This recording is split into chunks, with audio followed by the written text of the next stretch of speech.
É um bate-papo sobre a diferença entre deslocamento de placenta e também o deslocamento ovular. Isso acontece na gestação. Quem ajuda a gente a entender muito bem sobre esse assunto é a médica ginecologista e também obstetra, Mariana Eng. Tudo bem? Seja bem-vinda ao Ver Mais e que está grávida. Tudo bem, Flávia? Entrei no 6º mês hoje. Ah, coisa boa. Você sabe o sexo? Já, vai ser a Betina, é uma menina. Coisa boa, muito boa Obrigada. Sorte com a Betina. E vamos explicar então para as mamães, né, esses dois problemas que acontecem. Antes da gente explicar eles separados, qual que é a principal diferença entre os dois, doutora? Então, o descolamento ovular, ele é um descolamento que ocorre no início da gestação, antes da 12ª semana, antes de iniciar o 3º mês. E ele é um descolamento que ocorre entre o saco gestacional ou o trofoblasto, que é a estrutura que vai se desenvolvendo e vai formar a placenta, e o útero, e a parede uterina. Quando é o descolamento de placenta, já é a própria placenta que pode estar com esse problema e ele ocorre mais para o final da gestação, praticamente após o início do 3º trimestre. Para quem ainda está pensando em ter um bebê, está curioso, explica um pouquinho mais do que é a placenta e qual que é a importância dela na questão da gestação. Então, a placenta é um órgão transitório, mas ela é considerada como um órgão e ela é fundamental para a vida, né? É um órgão lindo, nós temos cada vez mais fotos sobre placenta, né, em redes sociais, a gente tem visto até muitas vezes pegar a placenta e colocar num papel, bater foto com o bebê assim, bater também. foto com o bebê. E realmente ele é um órgão lindo, inteligente e que através desse órgão passa todos os nutrientes, oxigênio do útero, né, que são os vasos maternos, para a placenta, da placenta para o cordão e chega até o bebezinho. E é muito importante para o desenvolvimento de toda a gestação. Então, a gente tem que cuidar muito bem, não só do bebezinho, mas da placenta também, não é mesmo? Também. E por que acontece, doutora, esse deslocamento? Tem algum fator? Então, tem vários fatores, Flávia, que estão envolvidos, né, com esse risco. Alguns deles, por exemplo, é paciente que é tabagista, paciente que faz uso de drogas, paciente que tem hipertensão, a pressão elevada, né? Paciente com idade materna mais avançada, um trauma, por exemplo, um acidente de carro pode ser um fator de risco que faça com que esse órgão, com que a placenta se descole da parede uterina. Um trauma, no caso. Um trauma, Então, são alguns fatores envolvidos, assim. Tem recados, ó, a produção está dizendo que o público está participando, vamos dar uma olhada. A Cat, estou no meu 9º mês de gestação e quando eu ando começo a travar e sinto uma dor entre as pernas. Quando me abaixo, parece que o bebê desce todo para baixo. Isso é normal? A dor na gestação, principalmente assim no final, né, que é o 9º mês, é muito frequente. Claro que é sempre importante passar por uma avaliação para realmente nós podemos dizer, né, que é algo normal de final de gestação.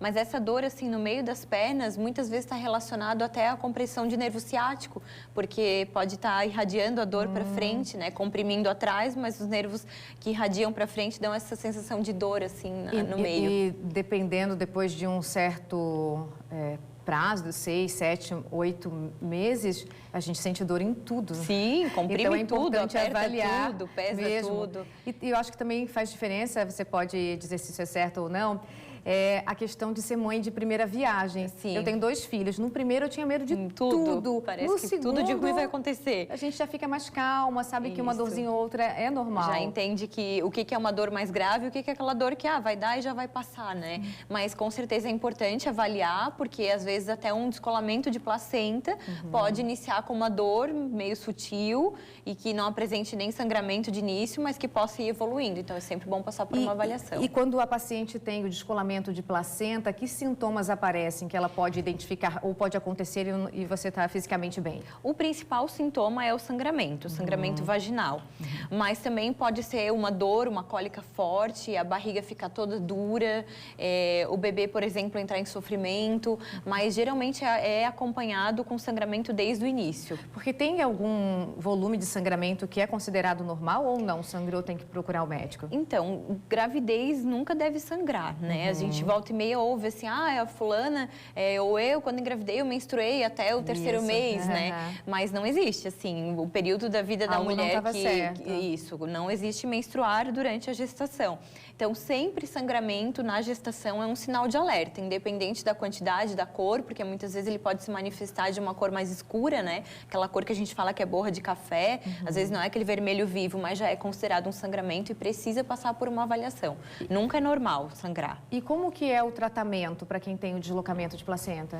O descolamento de placenta, ele geralmente não tem um tratamento assim, medicamentoso que vá fazer com que essa placenta cole novamente. Geralmente, o descolamento de placenta é uma emergência médica, então, dependendo do período da gestação, é necessário realmente realizar o parto, fazer com que o bebê nasça, né, para poder salvar a vida da mãe e a vida do bebê. Quando é o descolamento ovular, já é diferente, porque aí é início de gestação, né, menos risco. Antes da gente começar a falar do deslocamento ovular, tem mais participação do público. Giovana, tive um pequeno deslocamento de placenta, tomei remédio e fiz repouso. Amanhã completo 3 meses. Tem algum perigo? Mas 3 meses já é o descolamento de placenta? Não, ela teve um descolamento ovular. Isso, mas aqui acaba se falando muito em placenta, confunde, né? Porque a placenta é só considerada mês depois da 12ª semana.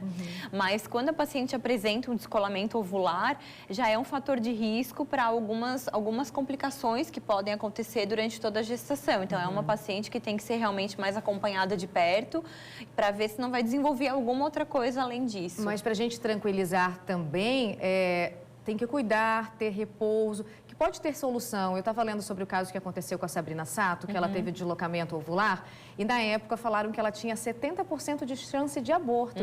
E tá aí, a bebezinha nasceu essa semana super saudável, mas ela ficou em repouso mesmo, repouso absoluto. Isso. Existem medicações que nós utilizamos que fazem com que o útero relaxe, então esse descolamento ele vai colando novamente, né? São hormônios naturais que o próprio corpo produz, mas que a gente usa extra para poder dar uma relaxada maior no útero e fazer com que cole de novo essa região que estava descolada. O repouso, né, faz com que a gente pede para a paciente ficar, inclusive, deitada, porque a gravidade acaba empurrando para baixo, mas deitadinha faz com que realmente facilite o colar novamente do... E o descolamento ovular tem alguma coisa específica que possa causar ou acontece? Alguns problemas, por exemplo, hormonais podem estar relacionados, mas ainda é algo que está sendo... não tem uma causa específica, né? Tem indícios de que alterações hormonais, por exemplo, do que o ovário produz no início de uma gestação possa levar a um descolamento ovular. Às vezes um exercício em exagero, né? Ou também um trauma em início de gestação é um pouco mais difícil de causar o descolamento do que no final da gestação, quando o órgão já está maior, mas também poderia ser uma causa. Por isso que a gente ouve muito falar que nesses primeiros 3 meses a gente tem que ter muito, mas muito cuidado mesmo com o bebezinho que está na barriga. É tudo muito sensível, né? Tudo muito inicial, então precisa realmente ter um cuidado. Antes de encerrar a nossa conversa, vamos dar uma dica para quem está pensando ainda em ter o bebê, que eu sei que o ideal é a gente procurar o médico antes, fazer exames, mas nem sempre é o que acontece, né? Quem se planeja, ok, mas muita gente não faz esse planejamento quando vê, tô grávida. Como que deve acontecer esse pré-gestação, doutora? O ideal é que as mulheres tivessem um planejamento familiar, né? E quando elas pensassem, eu quero engravidar, o ideal seria uns 2 meses, pelo menos antes, que procurasse um atendimento, fizesse os exames, iniciasse o uso do ácido fólico e fizesse uma avaliação laboratorial, porque, por exemplo, trombofilia, que é uma doença que tem se falado muito, né? É um fator de risco para descolamento de placenta. Então, a gente tem que estar de olho nisso também, e os exames de trombofilia a gente só pode fazer, o ideal é que eles sejam feitos fora da gestação. Então, se nós conseguimos avaliar isso antes de engravidar, já é um fator de risco a menos, né? Tireoide também, alterações da tireoide poderiam levar a complicações. Tem que procurar o médico um pouquinho antes. Tem que passar por uma avaliação. Obrigada pela participação hoje aqui no Ver Mais. Obrigada, eu que agradeço, Flávia.